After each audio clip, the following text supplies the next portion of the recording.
అస్సలాము అలైకుం వరహ్మతుల్లాహి వబరకాతుహు. దివ్య ఖురాన్ 59వ సూరాలోని 9వ సూక్తిలో అల్లా ఇలా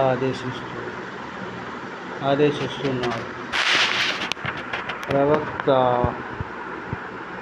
మీకు ఇచ్చిన ఆజ్ఞలు పాటించండి, ఆయన వారించిన విషయాలు వదిలిపెట్టండి.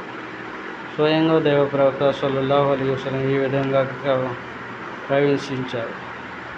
తెలుసుకోండి, నాకు ఖురాన్ ఇవ్వబడింది, దాంతోపాటు అలాంటిదే మరొకటి ఇవ్వబడింది. మరొకటి అంటే హదీసులని భావం. దైవ ప్రవక్త సల్లల్లాహు అలైహి వసల్లం తరచూ తన అనుచరులకు ఈ విధంగా ప్రబోధిస్తూ ఉండేవారు, మీరు నా పద్ధతిని, సన్మార్గం పొందిన ఖలీఫాల పద్ధతిని విధిగా ఆచరించండి, వాటికి గట్టిగా పట్టుకోండి. ఖురాన్, హదీసుల తర్వాతే ఏదైనా.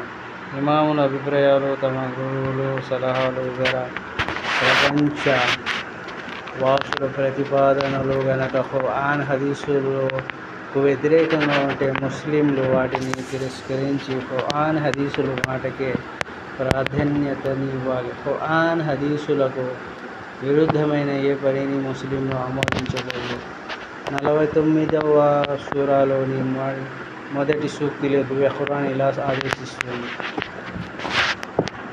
విశ్వాసులారా, అల్లాహ్ను, ఆయన ప్రవక్తను మించిపోకండి. దైవ ప్రవక్త సల్లల్లాహు అలైహి వసల్లం ప్రబోధించారు,